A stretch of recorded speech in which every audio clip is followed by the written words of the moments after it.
I used to make videos. Not to a large following. Just little interesting clips about life in a small town, and the various people who live there.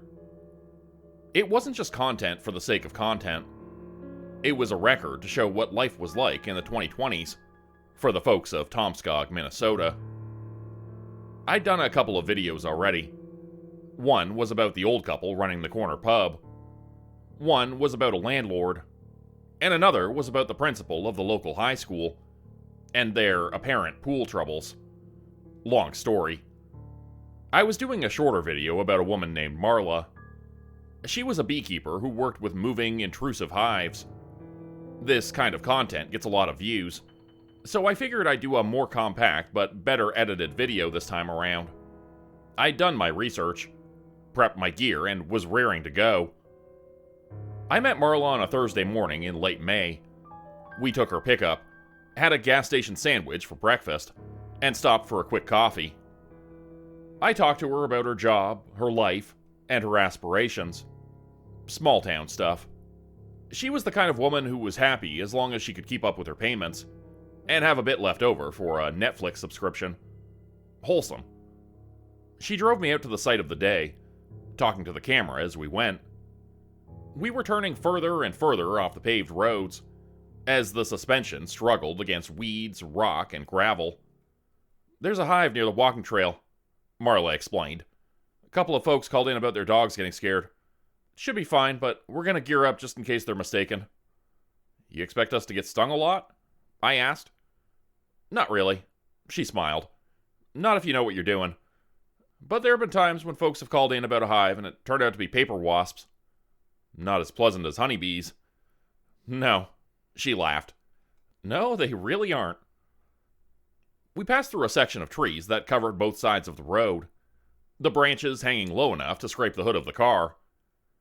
Emerging on the other side, a field opened up to our right. A large, wide-open field, covered from end to end in blue sunflowers.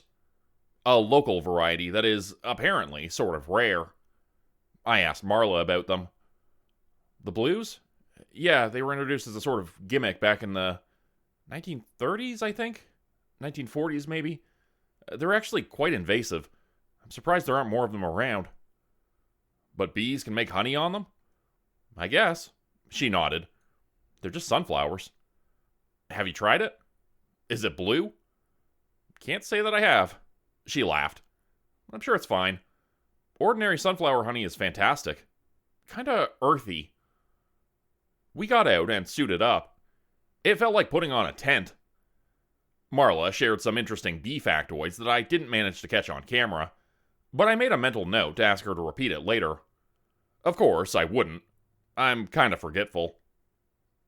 I hadn't seen a single bee yet, but Marla was already heading out into the field. The sunflowers reached about waist high, and there was the strange, almost chemical smell in the air. Sort of a mix of chlorine and ammonia. As we got further out, Marla pointed out a couple of flowers to me. "Right there," she said. "Get a clip." I zoomed in, spotting two bees chilling on a blue sunflower petal. They were just sort of sitting there. They had a slightly more reddish tint to them than I expected. Marla didn't seem to mind or notice. It didn't take long before we got to the hive. I immediately started filming as we approached. The buzzing got louder as bees started to poke and prod at my defenses, curiously checking for gaps in my gloves and neck. Thankfully, Marla had helped me secure it. Still, the buzzing kinda gave me the creeps. Never been a fan of bugs. "Yeah, alright," Marla laughed. "No wonder there are bees. Someone set this up." It was a man-made hive, framed with sheets of mahogany. A series of wooden squares with hollow cork pipes lined the inside. The bees had really taken to it, transforming it into a sturdy hive. "We usually call these bee hotels," Marla said. "Some kind-hearted local must have set it up. But as this isn't private property, we have to take complaints into account. I'm going to move it to a better location with more nutrition for our free bee friends here, where they won't spook any dog walkers. And of course, we're keeping the hive. Someone put a lot of thought into this." I got a nice video out of it. How she unsecured the hive, moved the sections one by one, and pointed to interesting pieces for the camera. She found the queen and scooped her up in a separate container. Marla stopped for a moment, though. Apparently the queen was bigger than she'd expected. I didn't really have a frame of reference, so I had to take her word for it. We wrapped the hive up under a tarp on the pickup, and made our way back to Marla's property. I was afraid all the bumps in the road would shake the bees loose, but they seemed perfectly content. I guess it helped that Marla was a very calm driver, despite some curious bees making their way inside the cabin. We still had the suits on, luckily. There was a cute, hand-painted sign of a bee as we entered Marla's land. When you live in the middle of nowhere, most folks can get away with owning more land than they need, especially if they don't mind having spotty internet, or a fair drive to the nearest supermarket. One look at Marla showed that she didn't mind either of these things. We took some time offloading the hive, finding a good spot on the eastern side of her property. There were plenty of wildflowers for the critters to feast on, and Marla seemed confident in her choice. There wasn't much more to it. We set it up, captured a couple of finishing thoughts, and called it a day. As I packed up my gear and took off my suit, I got a moment to speak with Marla without the camera. She was excited to have a new hive, but there was something about her expression that seemed a bit off. "I'd love to try some of their honey," I said. "I think it'd make a great end to the video." "Yeah, I'll keep in touch," she nodded. There was an oppressive silence as she stared into the distance. I tilted my head, trying to catch her attention. "You alright there?" I asked. "Yeah," she nodded. I'm just anxious. New responsibilities, you know?" "Is there a problem?" She bit down on her lip, squinting. "Maybe." A couple of days later, I started getting updates. Marla was having trouble with the hive. It was more aggressive than she'd previously thought, and a lot of the bees had been dying off at alarming rates. "It happens when you move them sometimes," she sighed. "It's rare, but it happens. They can have trouble adapting." She managed to get a little honey, but she wasn't too happy about it. Apparently, it wasn't as sweet and sugary as she thought it would be. There was just something off about it, texture-wise. She was going to make me a little bottle of it either way, for the video, but she advised against me eating it. Returning to my day job, I was looking forward to hearing more from Marla. Out of all the people I'd worked with, she'd been the most eager to contribute to my channel. We kept in touch over the week, discussing future collaborations and other ways we could make content. She suggested making a couple of DIY videos to showcase some neat tricks for would-be apiarists. The following weekend, we met up again. Another early morning, this time with a light drizzle spattering against the hood of her pickup. The moment she came around, I could tell something had happened. She had these bright red spots on her arms, and she was a lot less talkative than usual. Before I got the chance to talk to her about it, she explained. "Got swarmed yesterday," she said. "Never happened before." "Those are all stings?" "That's just the thing," she scoffed. "It isn't. They're bites." "I didn't think honeybees bit people." "They don't." We just looked at one another for a moment. Her marks were pretty nasty, some of them swollen enough to burst. The conclusion was obvious.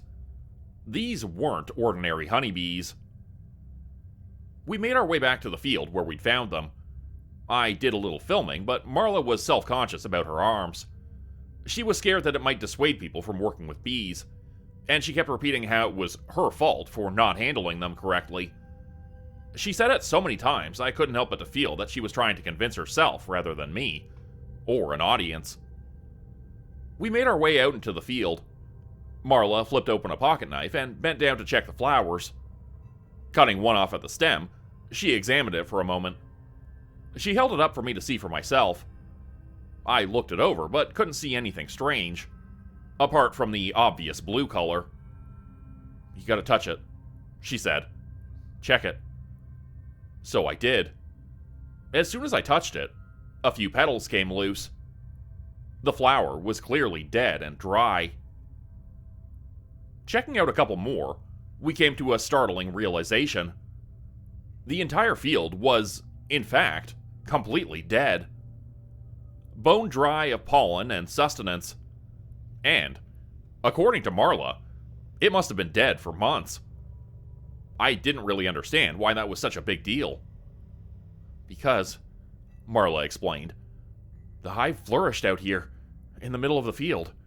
If they couldn't survive here, they would have migrated. But they didn't. So what the hell have they been eating? Whatever it was, it's what must have made the honey taste weird. Not just taste, Marla said, shaking her head. The smell is the worst. Like stale bacteria and methane. Things started to fall in place. Whatever they had been eating out here in the field wasn't available at Marla's place. Hence why they had been dying and getting more aggressive. Getting back to the pickup, Marla was deep in her own thoughts, drumming her fingers on the dashboard. She couldn't figure it out. I tried to cheer her up with a pat on the shoulder, which caused her to flinch a little. I probably poked a bite mark. Sorry, I said. But, maybe that's why they swarmed you. What do you mean?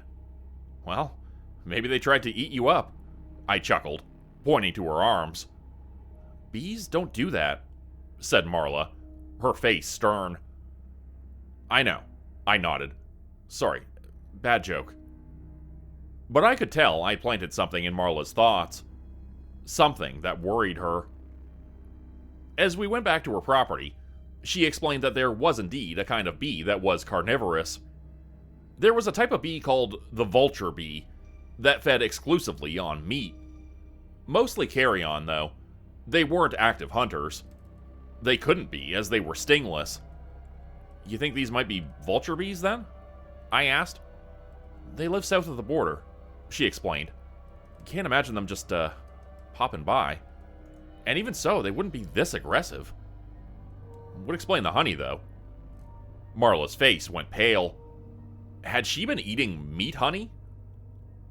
I decided to hold off on posting my video. This was turning into something more interesting, and I wanted to see it through. I filmed a couple of shots where Marla got to explain the intricacies of vulture bees. She did it in the frame of an interesting fact rather than a suspicion, but I could tell that something had changed. She wasn't as certain anymore, and a bit of eagerness had run out of her. There was a tangible worry there. As we went out back to check out the hive, Marla stopped. Her eyes widened. Turn off the camera, she hissed. 3 dead pigeons, covered in bees. From that point on, I was fully invested. This was something neither of us had seen before. Unfamiliar ground. It didn't take long for Marla to confirm that the honey she'd harvested did indeed contain a meat protein. After that, it was just a matter of observation. Yes, the bees ate flesh. They bit instead of stung. But they weren't vulture bees. These were larger, more aggressive, and had a wider abdomen. Their mandibles were longer, and they had a slightly reddish tint to them. It was difficult to tell whether the color was a result of mutation or blood. The dead pigeons were stripped to sinew in surprisingly little time. Marla didn't know what to do. She'd been working with preserving bees since she was a teenager, and this whole situation was testing her. She didn't want to just kill the hive, but she couldn't let them spread either. They could be highly invasive. But she took too long to decide. Just a couple of days later, 2 of the other hives on her property had been completely decimated. The red bees had killed and devoured all of them, leaving only empty chambers and hollow carapaces behind. When Marla FaceTimed me about it, she couldn't hold back the tears. By now, I considered myself a friend of hers. We talked a lot and got along really well, and it wasn't just about content anymore. I didn't want to see her like that. She deserved better. I offered to drop by and brainstorm a bit. I figured she needed the company. She'd done at least 24 of these bee rescues, and the one time someone came to cheer her on, it all went to hell. That had to suck. So I dropped by one day after work. The sun was setting, dark clouds on the horizon. I noticed them the moment I stepped out of my car. A handful of red bees climbed the white picket fence outside Marla's house. A few others were clustered in a particular spot near the edge of the house, no doubt feasting on a small bird or rodent. I went up to the door and rung the bell, ducking from a couple of curious bees trying to make themselves comfortable in my rough post-work hairdo. Marla invited me into her kitchen, offering me homemade lemonade. She had these custom-made coasters with cartoon bees on them, along with the logo for her rescue. I could tell she'd taken a couple of sudden precautions. There was tape lining the edge of the windows, as well as plastic sheets covering the ventilation ducts. No wonder the air felt stale. "No one knows what to do," she sighed. "I called the Wyatt brothers, Southbound AP. They can't even believe it. They actually don't believe that I have what I say I have." "And what is that? What is it you have?" She sighed, scratching her eyebrows. A kind of nervous tick. "There's no name, but, I know what they do. I know now. They're like the vulture bees, but..." She threw her arms up in surrender. I could tell she was tired. One of her eyes drooped a little lower than the other. Might have been from a bite, too. Marla spent the better part of an hour showing me websites, witnesses to similar bees, drawings, and descriptions. She talked about the application of pesticides, mutations, climate change, GMOs, and microplastics. Hell, at one point she was bringing up 5G towers as a possible culprit. She was all over the place, and I could tell her heart wasn't in it. It was all just desperation, grasping at straws. After a couple of hours, well into the dark of the evening, we'd gone from homemade lemonade to lukewarm, well-nursed beers. We'd run out of ideas and topics. Instead, we just stood by the kitchen window, watching the red bees crawl across the glass. Marla put down her bottle, this time without using one of her cartoon bee coasters. "Check this out," she said. She placed her hand on the window, and the bees outside immediately swarmed to it. Within seconds, there was a cluster of at least 40, crowding around her hand on the other side of the glass. "Give them a minute," she continued. "It's kind of crazy." They started to move in a pattern, a sort of pulse, moving counterclockwise from a perfect circle into a four-armed spiral. Their wings pattered in unison, a buzzing noise that scratched against the window pane. "I can't explain that," she said. "I can explain following my hand or killing other hives. But that?" She shook her head, not looking away. "I can't explain that." It got a little bit too late, and I'd had a couple too many beers, so I decided to crash on her couch. I wrapped myself in a blanket and pulled a pillow up to my ear, so I wouldn't have to hear the buzzing outside. It wasn't loud, but it was such a distinct sound that I couldn't unhear it. Marla didn't seem to share the same issue, though. She just walked into her room, and that was that. Out like a light. I had an uneasy sleep, falling in and out of surface-level dreams. I remember forcing my eyes open, just to see if I could. I was uncomfortable, and I couldn't stop hearing that buzzing noise. Even when things were quiet, I kept imagining myself hearing it. I'd see little black spots on the windows as they landed and disappeared, looking for a way in. Somewhere in the early morning hours, I was finally out cold. I didn't notice those first few sounds. How the tapping against the window got louder. How the patterns got bigger and clearer. I was finally asleep, and it was already too late when I woke up. I was lying on my side as I popped open a single eye, only to see a red bee on my hand calmly brushing itself clean. I didn't notice the droning noise at first, until I realized the background noise of the room was different. Looking beyond that first red bee, towards the window, I realized something. The pattern of bees was on the inside of the window. There were hundreds of bees already inside the room. But the sound was closer than that. It was all around me. And somewhere in the background, I could hear a breeze. Was the front door open? I tried to stay completely still, but I could feel something in my chest tightening. I wanted to brush the bee off, but I couldn't bring myself to move. Something was holding me back, keeping me from just waving my arms around and getting out. There was something more to this. Seconds later, there was a noise. A rising murmur like a moving mass. Best way I can describe it is a vibrating burlap bag followed by meaty footsteps. Not loud, but not quiet either. Someone didn't care too much about waking me. If there was ever a time to get up, to run, or to fight, that was it. But all I did was lie there, staring at that one red bee on my hand, listening to something slowly approach from behind. It's as if I knew how badly outmatched I really was. I could feel something shift as the side of the couch was grabbed. Creaking noises as fingers dug into old leather.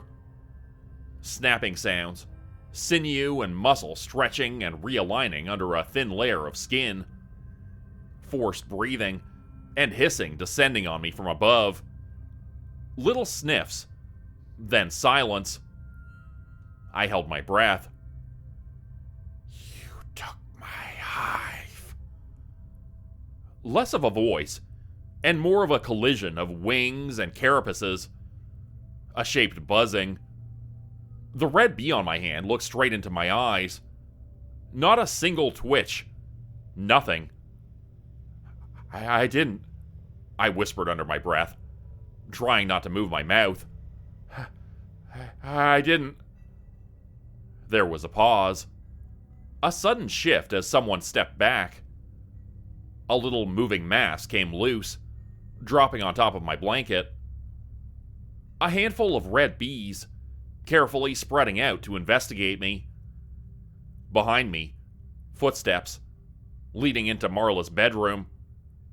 I could hear her deep breaths from here. I stayed completely still. I was unharmed. I'd be fine. I just had to wait.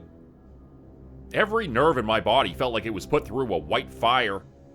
Still, controlled, and desperate to explode into action.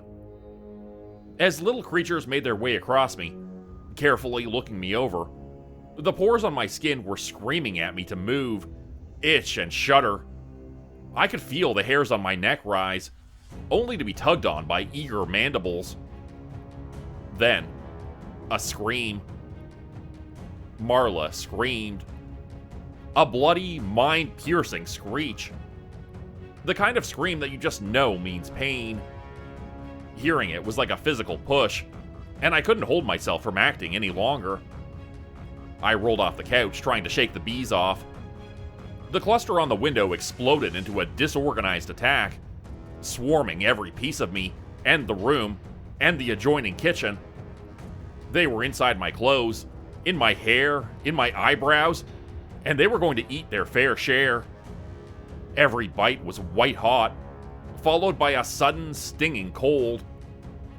I ran outside. I remember taking off my clothes, waving my shirt around.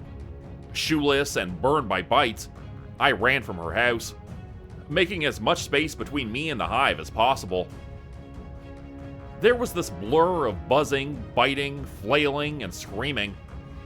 Some of it mine, some of it Marla's, in the distance. Little red spots crawling across my waving shirt. I threw myself on the ground, rolling in the grass.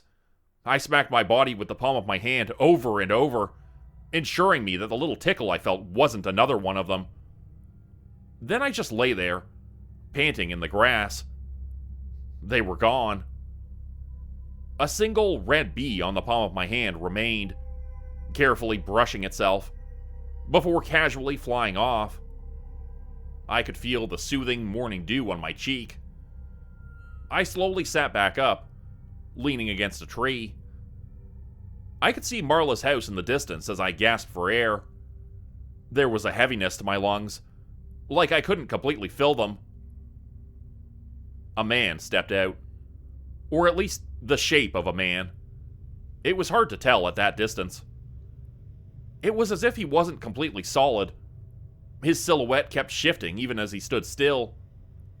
He stopped in the doorway, looked my way, and just sort of dissolved. I burst into action. My phone was still inside, but I had a backup in my car. I wrestled it out of the glove compartment, staining the driver's seat with spots of blood. My fingertips were bleeding, making it hard to call emergency services. My cheek and tongue were swollen, making it even harder to speak. I made my way back inside as I frantically explained what had happened. What would you even call it? An assault? Marla wasn't in her bedroom, but there was plenty of blood. There was a sound further in. Her shower was running. She'd made it to her bathroom and dropped into the tub. She'd turned on the water, hoping to keep them off. The end result was her ending up swollen and unconscious in the bathtub, dead bees bobbing in the water around her, some still twitching. It was horrifying. She was bitten, and it wasn't just from bees.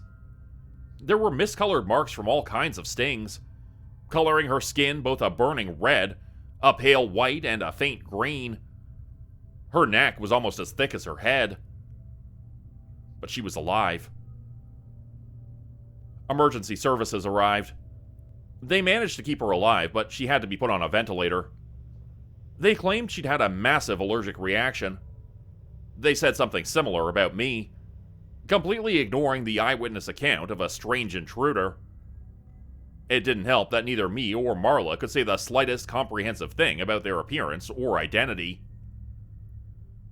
It took some time, but I recovered. Marla, too. By the time she got back home, not a single hive was left. Every one had been butchered and devoured. And the red bees?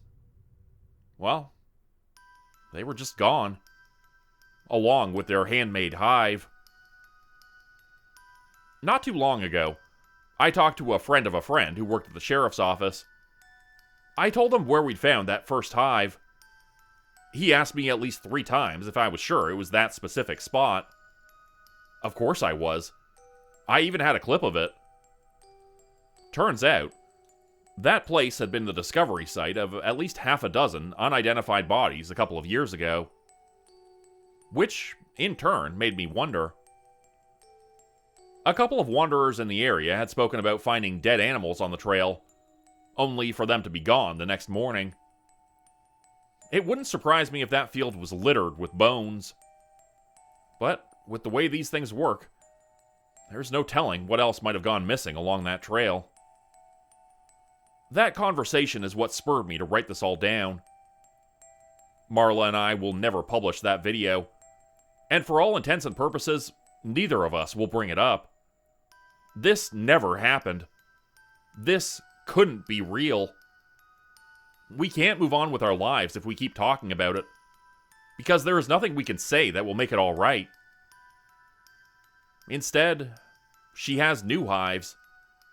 She has a new smile. And, for a while, I think we can lie to ourselves just enough to make it.